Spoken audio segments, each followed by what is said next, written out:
So here's yeah. Okay. Okay. So here's our topics. I'm going to talk a little bit about why I believe in the afterlife. Early texts. Who gets into the afterlife? Does it really matter? Why is it not central to everyday Judaism? Right? It's very interesting. Like everyday Judaism, we don't really talk about the afterlife that often. Would you concur from your time spent in shuls? In other religions, I would imagine it's more prominent.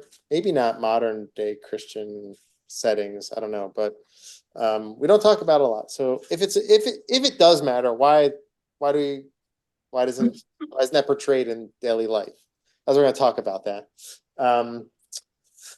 And then after go through the afterlife, loosely based on the Rambam, and it'll be like going through stages of history, heaven, hell, revival of the dead, and Jewish burial customs, which reflect the belief in the afterlife.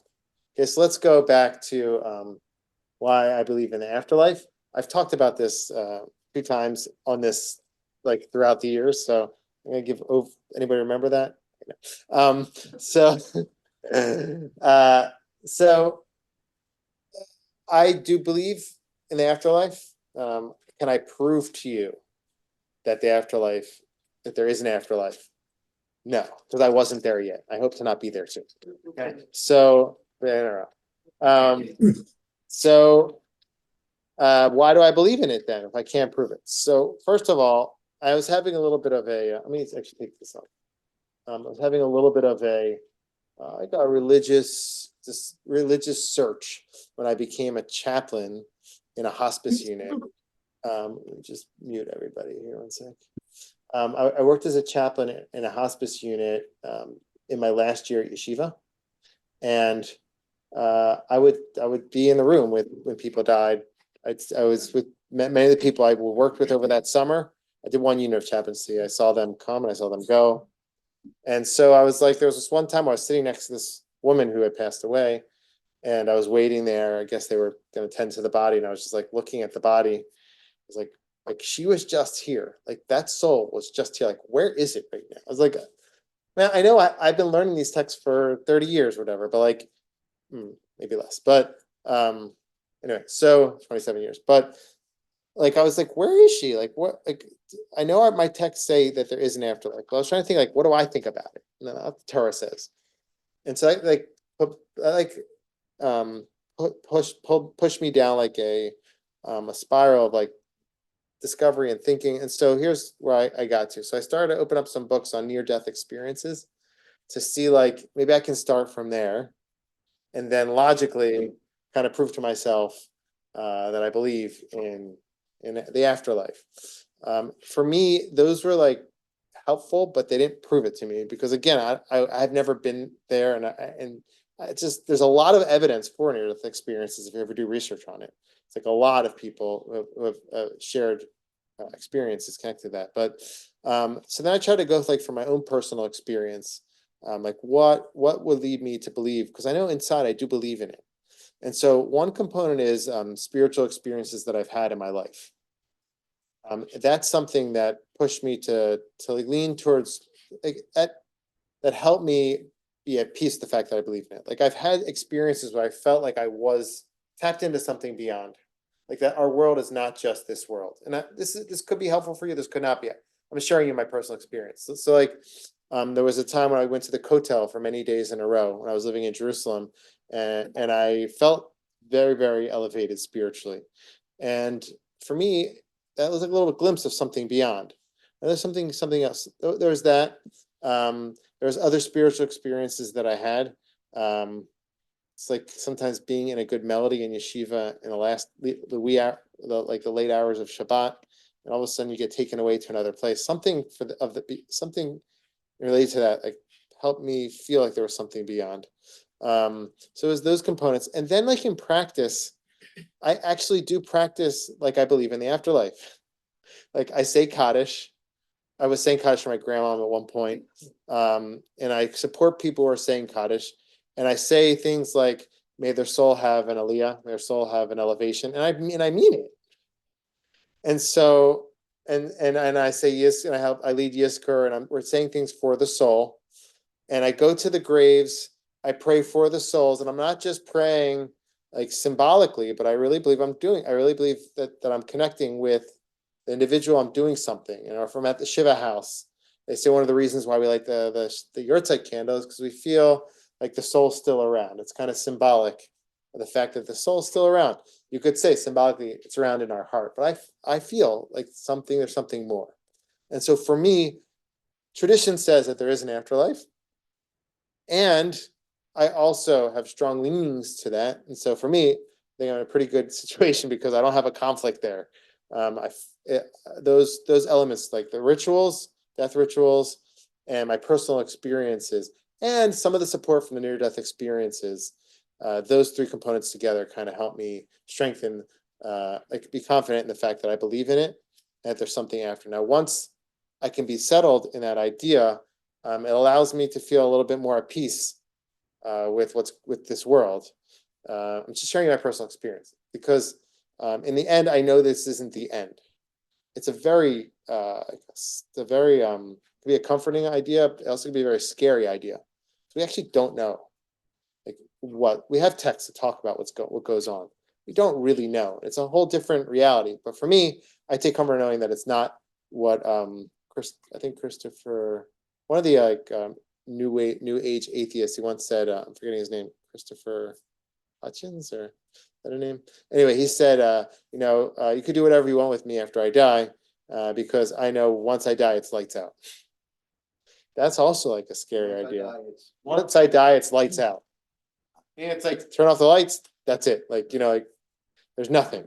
That's also like a scary idea. So that's a little bit like on what led me to strengthen my, become more confident in my belief in the afterlife through that search, and then it enabled me to imbue more meaning into rituals, and feel confident that like what I'm doing, I'm really doing it because I believe in it, not just because I believe in the tradition. Because I do believe in the tradition. I would do it anyway because I believe in the tradition, but it's helpful for me now.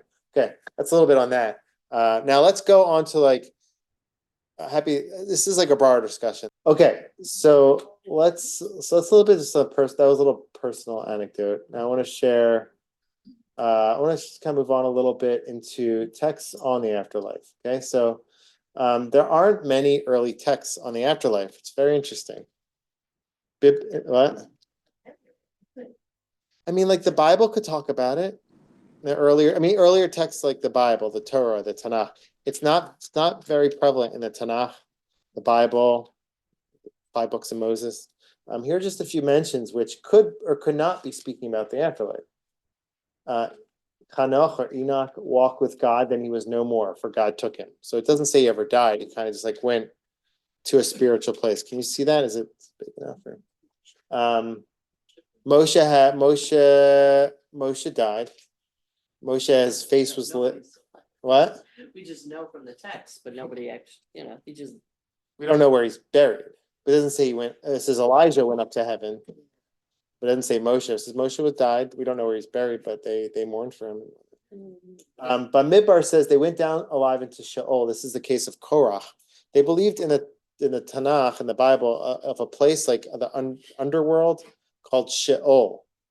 And so if that is equivalent to the later depictions of hell or Gehenom, that's not clear.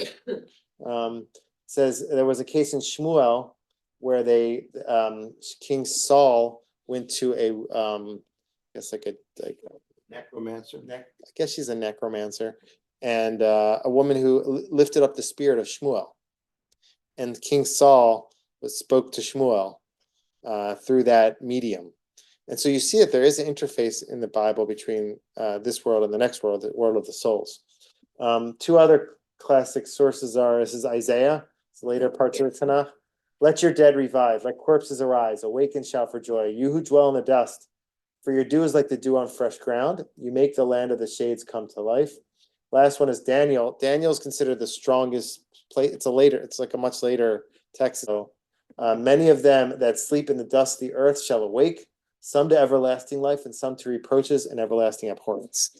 You see here, it gets stronger as the years go on. Yeah. Well, isn't the whole concept of when Moshiach comes that people will come back?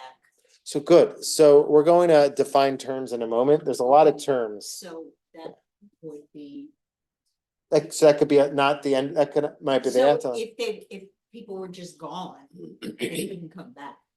Correct, so so here it seems, so it's, correct, the Mashiach discussions kind of like appear later on in our tradition, but here it seems that we're hinting to the fact that people are gonna come back, the dead will revive, right? So it could be symbolic, however, we read it that it's talking about like a continuation. But there are very scant allusions or descriptions in connection to the afterlife in earlier texts. And you have to ask yourself why. If Jewish tradition believes in the afterlife, like why doesn't the Torah speak? It seems like it's very important, right? So we're going to talk about that. Rabbi. Yeah. You know how you say Kaddish because you're trying to elevate the soul of your loved one? Yeah. To a certain point? Mhm. Do you consider the soul the afterlife, or is there something else? So the way we're going to learn it today, the soul will be in the afterlife, meaning after this life is the afterlife. So the soul, once the soul dies, we're going to talk about it goes through a process. It could go through a process of what's called hell, which is understood like as a cleansing process. And then we believe that the soul is in a place called Gan Eden or Olam Haba or heaven. And so that's the afterlife. The afterlife would start right after one passes away.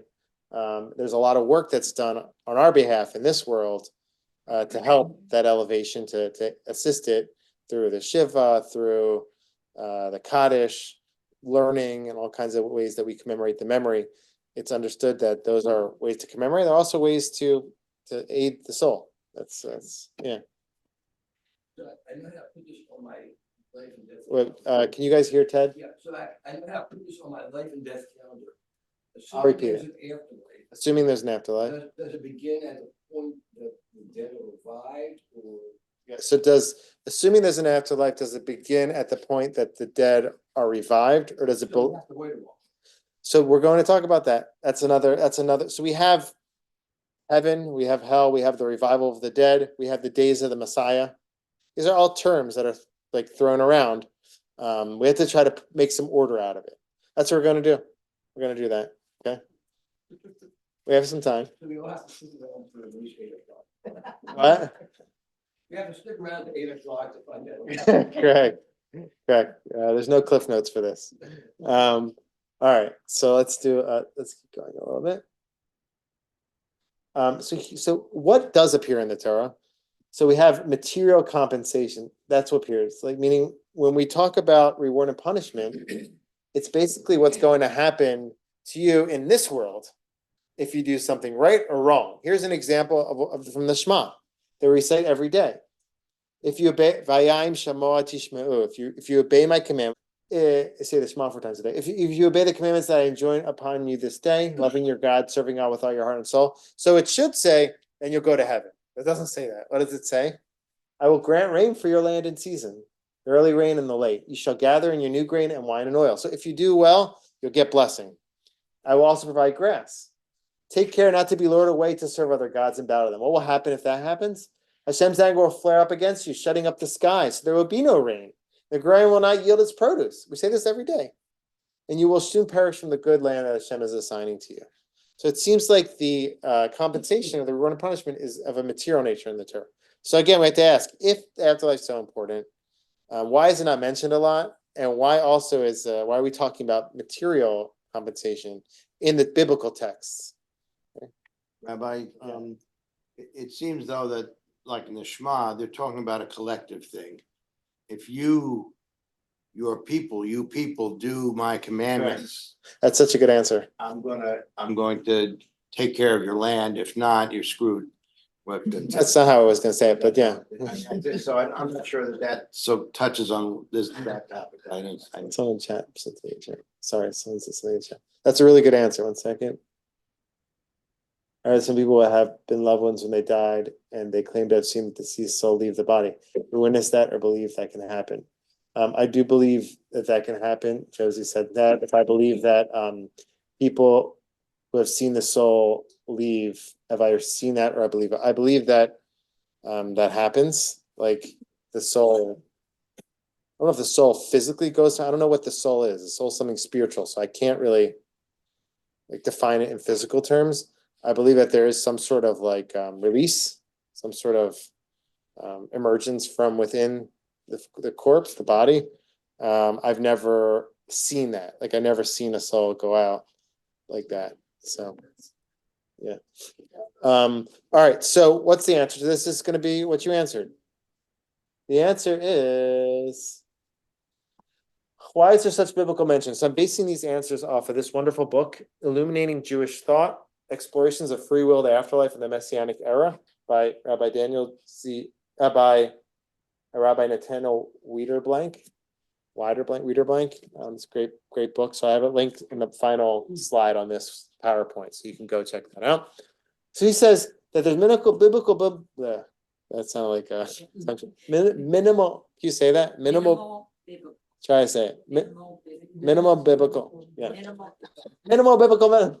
So there's minimal biblical mention because material reward is more effective incentive. So when the Bible wanted to list like what's going to encourage people to do things, oh, you're going to get this reward in some future day.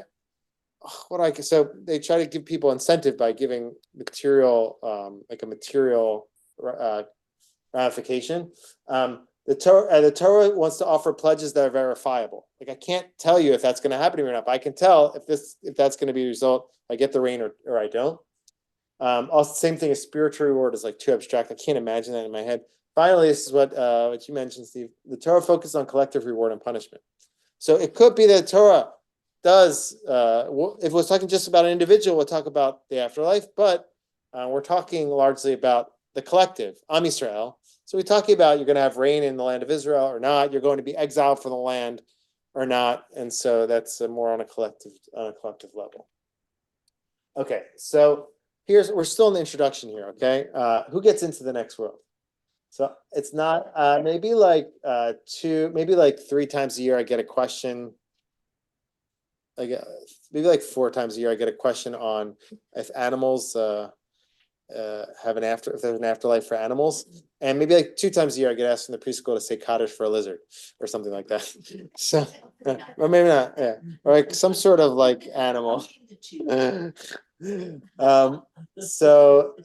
question is, who gets into the next world? Okay, so there's a few so we'll talk about Jews, non-Jews, and animals. Okay, so Jews. Here's an important text. This is from the Mishnah. It says all of Am Yisrael, Kol Yisrael yesh lehem chelek, a portion in the world to come. Okay, let's go back. Oops. They say you made 3 shidduchim, you get a chelik b'olam haba. Yeah. So there's like ways to earn your. Correct. So what is this? Is all Israel have a place in the world to come? Okay, for your people, all of them are righteous. All right, so that's it. You're done. You all have a place in the world to come. That's it. You don't need my class, and you're set. So, but then it says, and these are the ones who don't have a portion of the world to come. So make up your mind. Do you or not? So those who maintain the resurrection of the dead is not from the Torah. That Torah was not divinely revealed and not Bikuros. These are like fundamentals of Jewish law, Jewish faith. They impact your portion of the world to come. What I want to talk about is, what is this portion? Okay, I think it's very important to think about, to pay attention to the language. It says all of Israel have a portion of the world to come. So let me unshare. Am I sharing? Unshare. Oh, I'm not even sharing with you at home. You're not seeing this right now. Sorry about that.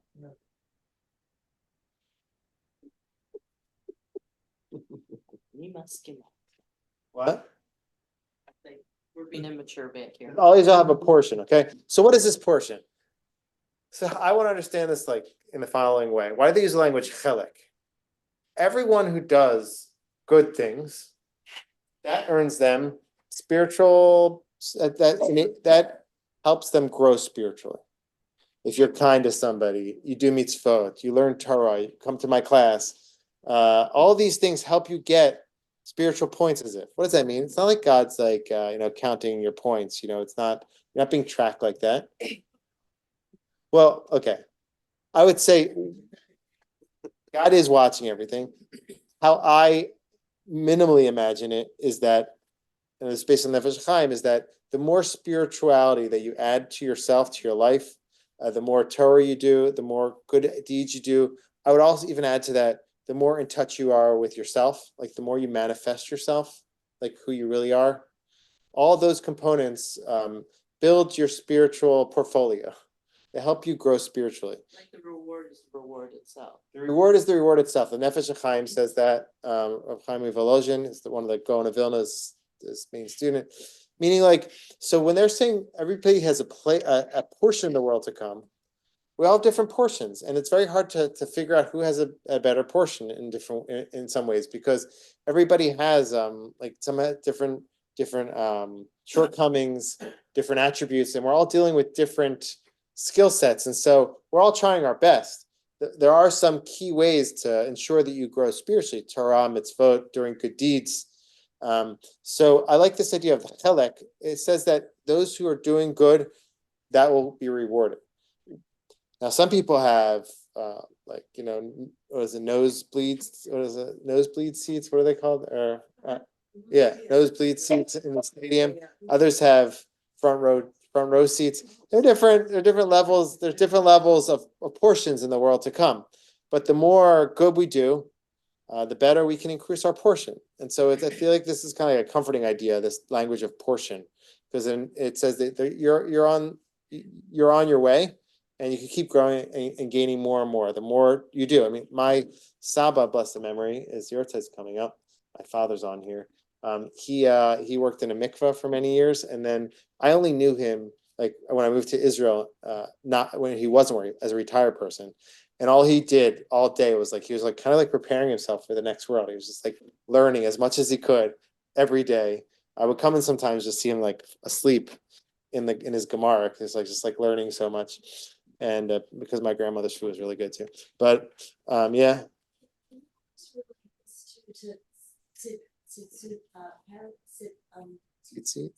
With the contraction, Tzimtzum, which I can't stop thinking about, by the way. Can you hear it, by the way, at home? No. No. So, like when you said, so a portion, we Yeah. all get a portion, and within this simsum, that God has contracted and allowed for us to be in, we all have the freedom to choose what we do, the mitzvot, the search for spirit. Correct. So that, if you remember the Tzimtzum, I was actually gonna mention this. If you remember the Tzimtzum, there was like a vacated space, and there was a line that came down. The more we grab onto that line, the greater we pull ourselves up and elevate ourselves, the more we attach ourselves to divinity. And so yeah, we can create our chelek. We can create, I don't know, like there's like these games that kids play, Roblox. Ever heard of that game? Roblox. You build these worlds, and like these virtual worlds. You can build your spiritual world, block at a time, a mitzvah at a time. And so that's the idea. Okay, so I'm sharing my screen. Non-Jews, they have 7 Noahide laws, and we're not going to go deep into that. But there's 7 laws that they can do, and also there are some commentators that say, again, the same idea: the more positive acts that one does, the more you can build up your place in the world to come. There was like a slogan: "Do the 7 and go to heaven." It was a Chabad slogan for a while. I was looking for that meme. I guess it was like so long ago. There's no like online meme of that. But basically, this is a text. The Rambam says it, and it's based on tradition that 7 mitzvot, so one of the pious among the Gentiles, and will merit a share in the world to come. Okay, so it could be based on the same idea. You do what you're supposed to be doing, and you build yourself a space in the world to come. Now, in terms of animals, that's a debate between me and Rabbi Posner. Which side do you think I'm on? So I don't know if animals have a place in the world to come, but I do believe we had a debate once on if animals have like a soul. So he said they don't. They're just animals. And I think that animals have, Rabbi Posner. But they're a living being. So they're a living being minimally. I would say they may not have a neshama like we do, a human soul, but they have like at least a nefesh, which is like it's a type of soul. And so I don't know what that would mean, that soul will continue lasting after. I don't know. Okay, but I know Can I- that I feel like there's something more than just physical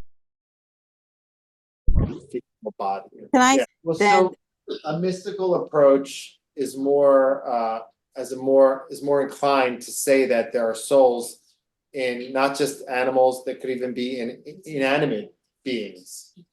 So that's a mystical approach, and so he might be speaking not from a mystical approach. What's an example?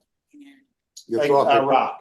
How about your Some of the coffee? mystics will say that a soul can be reincarnated into a rock. Okay. So Rabbi, let's give you an example.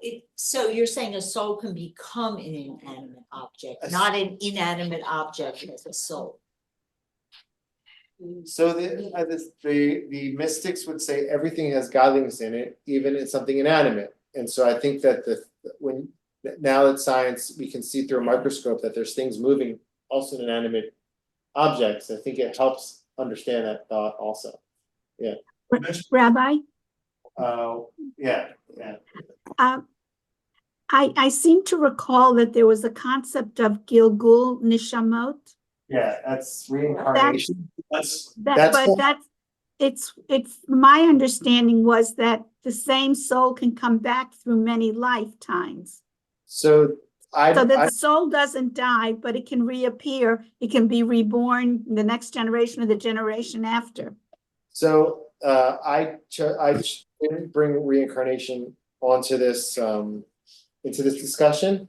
We could do that like on another class. I have one kind of like I could borrow for that and some other interesting things. I didn't bring that in because it's actually debated in our tradition if we believe in that or not. I believe in it, but it's debated, not just between me and Rabbi Posner, like throughout our tradition, it's debated. Okay, so Okay. Shasta wants to put in a vote that she has a neshama. Thank you. Okay. Does Stuart get a chance? That was my. Yes, sure. So reincarnation, that was my question. Reincarnation. So going to heaven, not like, I'll repeat it. not liking your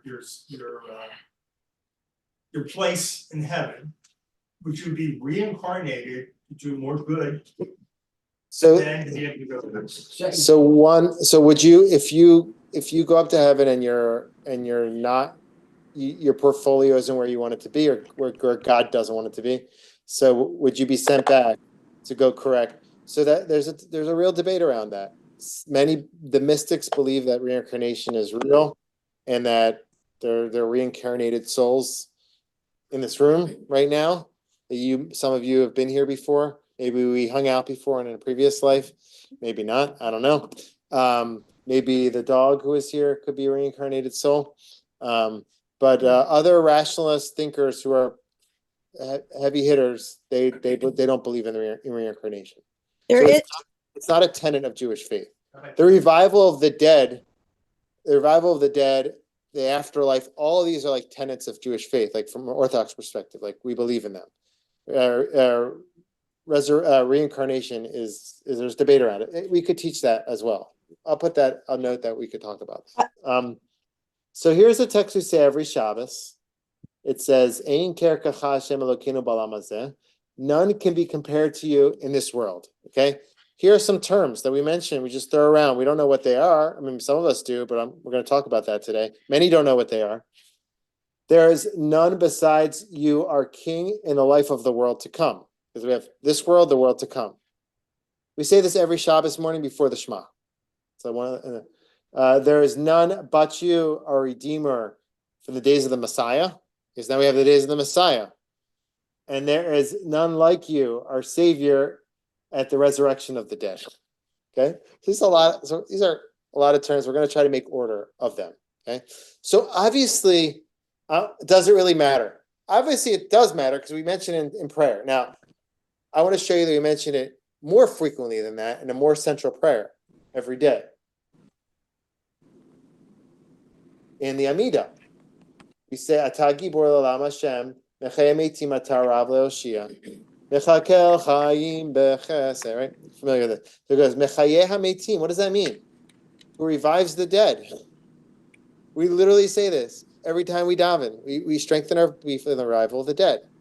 So what is the revival of the dead? How does that fit into the afterlife? We're going to talk about that. But obviously, it does matter. It appears in our Siddur. Here's a classic text which says it does matter as well. Rabbi Yaakov says, this world is like a vestibule, like a hallway. That's one of like those, what?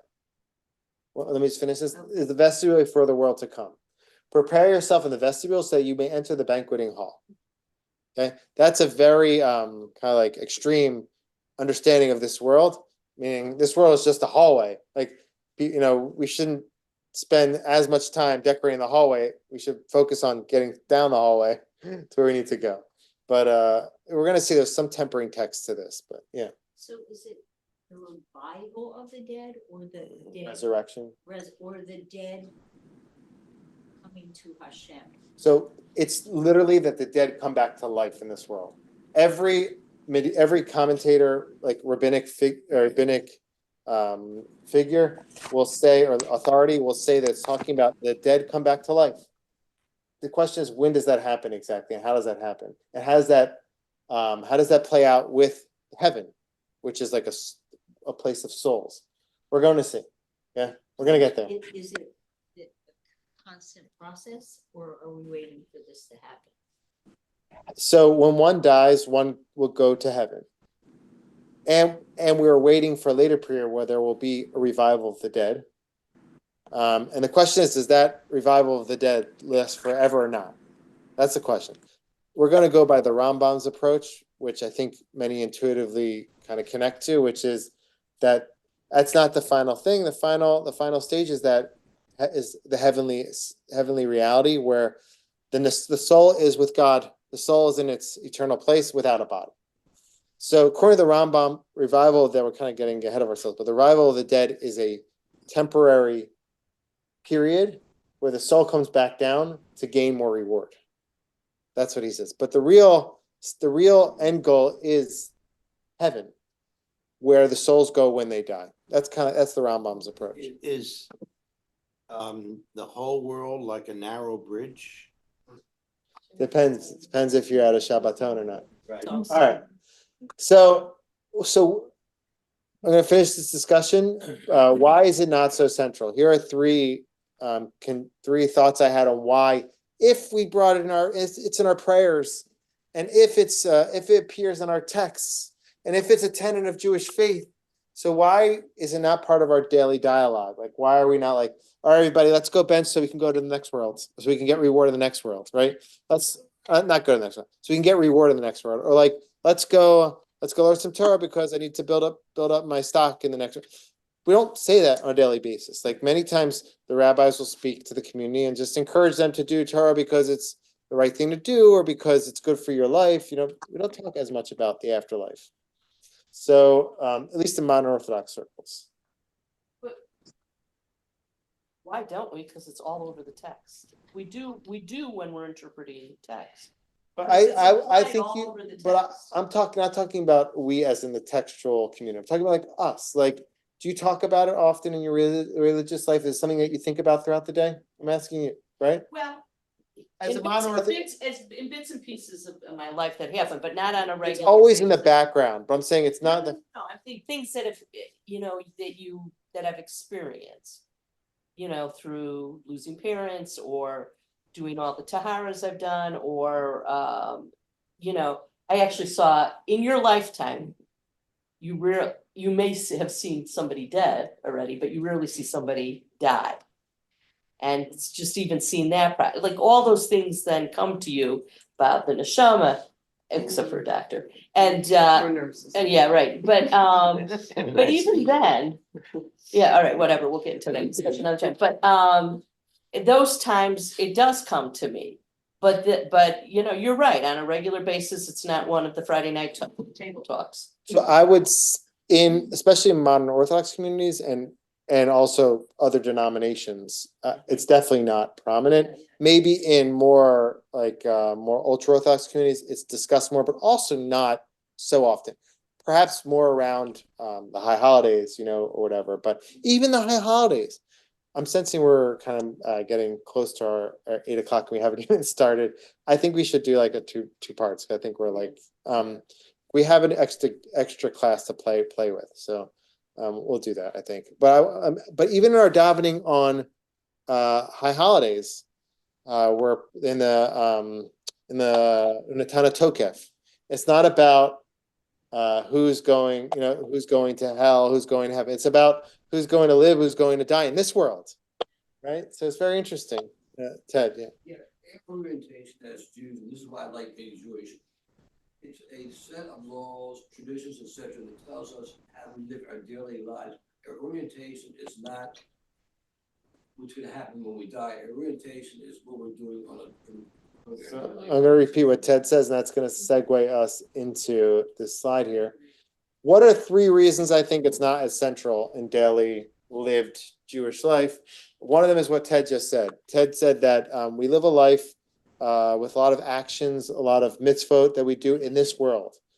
So here's just a few examples. Learning Torah or putting up a sukkah. There's many different mitzvot that we do, and because our Jewish life is so focused on like mitzvot in this world, I think that kind of distracts us or puts our focus more on this world and what we're doing. There are a lot of mitzvot. Don't we have in our mind? I think I do, as it's in the back of my mind.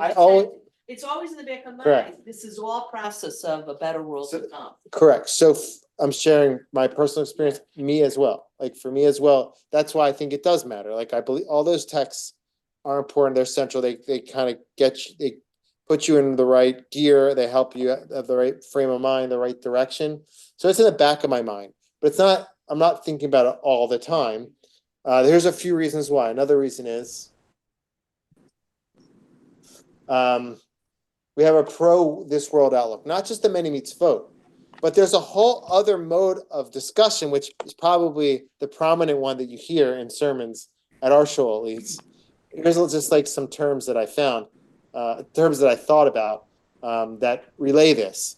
We have Tikkun Olam.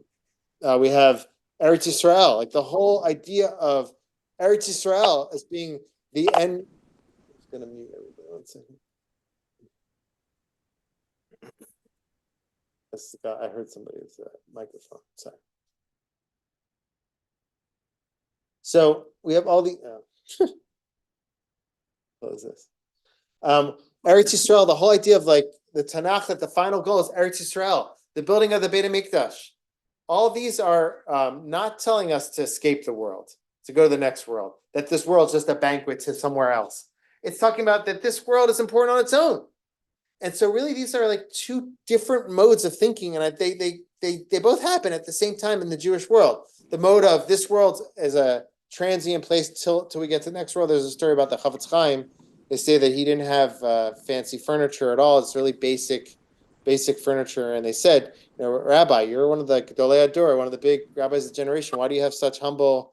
Your situation is so humble, and there's not fancy at all. He said, well, listen, I'm just visiting here, so I don't have any time to really set things up. I'm on my way somewhere else. That's one approach. Another approach is that, and this is another direction of thinking, and this appears all throughout our texts as well, that this world is a goal in itself. Hashem wants Hashem's honor and splendor to be revealed in this world, and that's our goal. Is to help reveal God's splendor in this world. That's what we do on Rosh Hashanah. We crown God as king in this world. And so we have Eretz Yisrael being a high value temple. We have terms like Dirah B'Tachtonim, that God wants a house in these lower worlds. And it's our goal to help build God's house, help God bring God's presence in the world. And so I would say like that this mode of thinking runs kind of like counter to the other mode of thinking in a sense. One is to get to the next world. The other one is to build up this world. And they're both true. So many times you might hear rabbis speaking more from this perspective, this pro this world versus seeing this world as a stepping stone to somewhere else. But they're both true. They're two goals. Okay. I think that in the modern Orthodox community, at least, this goal is emphasized much more than the next world goal. Although everyone does assume that that's the final goal, but it's not as emphasized. So that's kind of like why. And the final reason would be that in many communities we focus on love, and we focus on not fear of punishment, but a lofty type of fear where you revere God. You're not. It's like if you ever had bring an example with Rena's family. Rena Ranks here. Her father was my rabbi growing up, Rabbi Landis, and you would see him, and you felt something spiritual, something very lofty. That's how I viewed him. He was very tall too, but I was very short at the time. But like you felt you're around something special, and I wasn't afraid of him like he's going to punish me, but I had reverence for your father, blessed memory. So that's the idea that's often spoke about in circles around love and fear of God. Like focus is less on fear of punishment and more on a lofty type of fear of God, and building a loving connection with God as well. So those three endeavors, like mitzvot, are very hands-on. The idea of all these this world texts, and lastly, the emphasis on fear and love, a lofty type of fear and love. Those all, I think, sway our attention in some ways from, and maybe in a positive way, from heavily focusing on the next world. And the next world for Orthodox people, rabbinic figures also, of course, it's in the background. It's there, and that's the final goal. But I'm not talking about it all the time, although I do know it's there. Okay, so let's start the next slide, unless there's any questions at this point. Let me just pause it. Any questions? Anybody thinking about right now? Yeah, I saw Tova. Were you going to ask something? Because you've been off mute for a bit here. Okay. Ted. From a historical standpoint, don't we as a Jewish community have a reaction to the Christian community that has a greater emphasis on the world to come? And don't we as Jews, in a certain sense, historically have a reaction to it? What do you mean? Or what do you mean a reaction? Should we have an answer to what? No, it's not an answer. Is it we would I'm going to repeat the question in a moment. I'm just waiting to hear.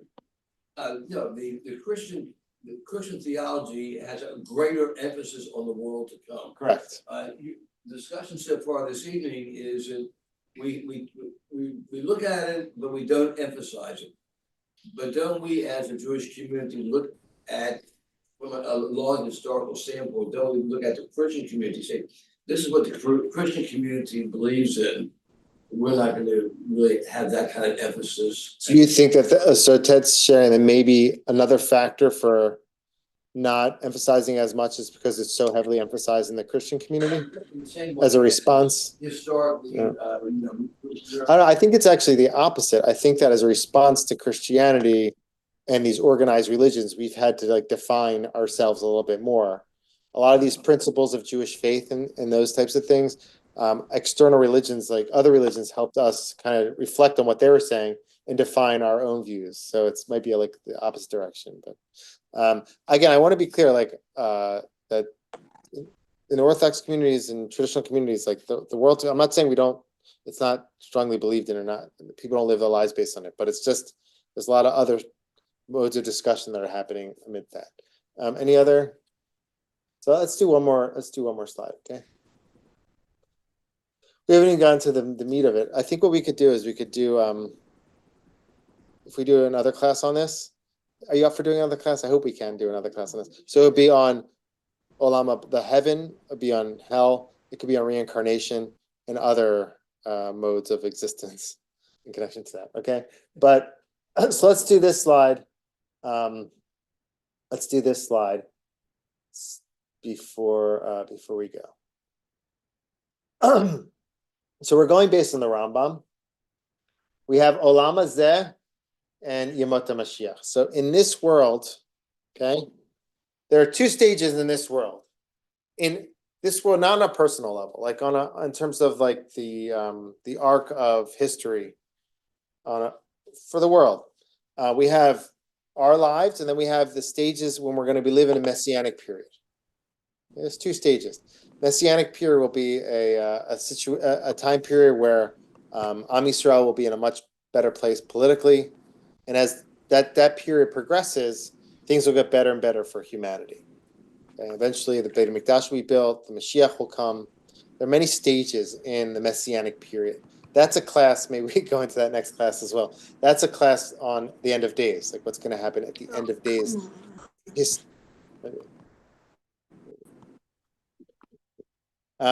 That's so now let's take this bottom block here. This is Olam Hazeh, including this world, including the days of the Messiah. Or this is on a collective level, okay? This world and the end of days on a collective level, historically. Now, on an individual level, we have this world and Olam Haba. Olam Hazeh, Olam Haba. This world and the next world. Okay? This world, the next world is what we would call afterlife, the next world. And so that's what we're talking about today. We're not really talking about this, which is Yemana Mashiach. This chart, the next chart I have here, kind of summarizes Maimonides' approach to this. And then we could pick up from here next class, okay? I'm just giving you, this is a little bit of the stages of history. And then next class we'll go into heaven, and we're like, in terms of learning, we'll go into heaven. So our days, according to the Rambam, we are what signifies or demarcates this world, the pre-Messianic period, okay, is that Israel is under the dominion of other nations. What does that mean? It means that everything we do, we have to, and we're not we're a stronger political power than we were in the past. Obviously, we have a country, we have a government, but we're critiqued. We are limited. We're not a central political force in the sense that we have as much leeway as other nations. According to the Rambam, in the Messianic period, that will switch. Okay, and we will have more power. We will have more say and sway on the political front. And that's this next stage, which is the days of the Messiah. The days of the Messiah have really two periods. Okay, the earlier stages are the Mashiach arrives, Eliyahu Navi comes, there's a war, the nations are defeated, the temple's built, the dispersed come into the land of Israel from the diaspora, and the laws are reinstituted. So there's a lot. If you ask if we're in the Messianic period yet, we could be in the stages leading into it, if you want to believe that. But this stuff hasn't happened yet, okay? Mashiach hasn't come. Eliyahu Navi hasn't come. That we haven't built the temple, right? So the dispersed have not come back to Eretz Israel. So that's like the fact that the dispersed, meaning Jews, have come back to Eretz Israel. My rabbi just says an indication that we are heading into the times of the Mashiach. That's what they would say, which is a very exciting idea.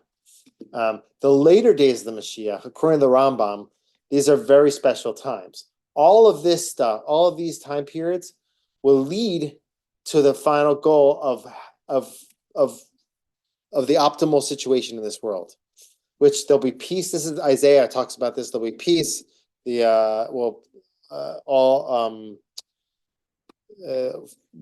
Nations will not be at war with each other. There'll be peace. There'll be world peace.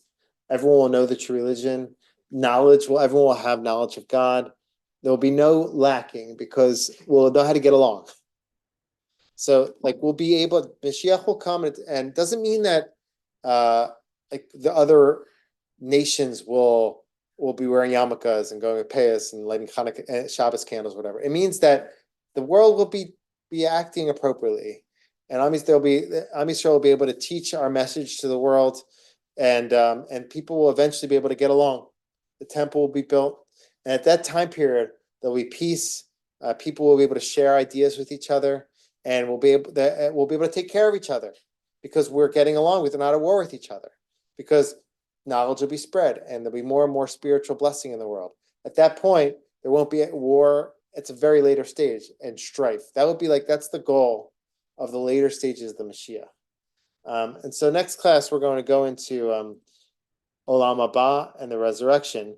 But But according to the Rambam, Olam Haba, which is the next world, this really could fit into any of these categories for an individual. Like, as a person passes away in stage one, I really should have put this like under each one, really. Someone passes away in our days, they go to Olam Haba. They go to heaven. Someone passes away in the days of Mashiach, they also go to Olam Haba. Okay? Now, at the end of all of this, everyone will end up, according to this, in Olam Haba. Like, I don't know how long the Messianic days will go on. Maybe they'll go on for thousands and thousands of years. But as people die, they will go into Olam Haba. They'll go into heaven. Okay? And in heaven, we're going to get to that next class. Heaven, it's a world of souls. And it's a world of connection to God. There's no food, obviously. There's divine, and is a connection to divine presence. Everyone experiences divine presence. And in our next class, we'll talk about like what that's like in Olam Haba. So let's go over what we did. Okay, what did we do? We spoke about my belief in the afterlife. Okay, and then we moved from there to talking about the prominence of the afterlife in Jewish texts. We said that in earlier texts it's not mentioned as much, and we brought some reasons for that. One of the good reasons that was mentioned is that the Torah speaks from a collective perspective, and so it brings will incentivize people and what the reward and punishment is for the collective. So that was an answer to that. From there, we moved on to like why it's not. If it is very central, we talked about how it's in our prayers. We talked about how it's one of the tenets of Jewish faith to believe in the revival of the dead. Nevertheless, it's not always discussed openly or frequently. And we said it's for a few reasons. Perhaps it's because we have so many mitzvot and we're focused on them, or there's a whole other strand of thought which is pro this world. That's another direction. And there was one more explanation that I brought there. We're also pro this world. And what was it? Yeah, so we're focusing on love, especially in like more Hasidic circles, focusing on love of Shem and high level reverence of God. Finally, we spoke a little bit about. We also spoke about who gets into the world to come. We talked about having a portion in the world to come. Everyone should build up their portion the best that they can. We connected that to the Tzimtzum. We just talked about like when God evacuated as if or removed God's self. God created a stream of light that we can grab onto. That's a Torah, that's mitzvot. We can elevate ourselves. Similarly, we can overcome the illusion that God's not here. That's also a way of connecting to God. I also share, I think if one is in touch with who they are and they're in touch with their life mission, meaning like at every stage of life, we have a certain mission. It doesn't mean that every single second you know what it is, but like to know that you're in line with what you believe Hashem wants you to be doing right now. It doesn't have to be that you're the next chief rabbi of Israel or whatever. It could be that you're doing what you're supposed to be doing. You feel like you're living an authentic life. I think that's valuable. I think that's a way of connecting to your soul. And so that's another way to build up your portion of the world to come. We talked about non-Jews, talked about animals. Then we talked about, finally, we talked about our last part, just some stages of Jewish history. We talked about terms. So we already answered a little bit of that. We talked about this world. This world is the pre-Messianic period. And it could be a general term for not afterlife, okay? And in this world, we have our days, we have the Messianic days. Some say that we're heading into those days, that we're in the footsteps of the Messiah. Spoke about that once. Like maybe I have a sermon I can link to that for you. But as the days progress, things will get better. We believe that in our tradition. That's the hope. Now, heaven and hell and the revival of the dead play into those stages of history, and that's what we're gonna have to talk about next class. What happens in heaven? What happens in hell? What is Gehenna in Judaism? And our belief is it's not a permanent situation. It's temporary. Unless somebody really sullied their soul to the point that their soul is not even manifest, they're in bad shape. But those are unique people in Jewish history. But overall, we build up our portion. What is Gehenna, hell, if you don't have, it's not eternal? What is it? What's the purpose of it? How can we understand it? Similarly, what's heaven? How can we understand that? from a Jewish perspective, and how does revival of the dead fit into all of that? And I guess also reincarnation as well. So we'll get to that in the next slide. All right, thanks.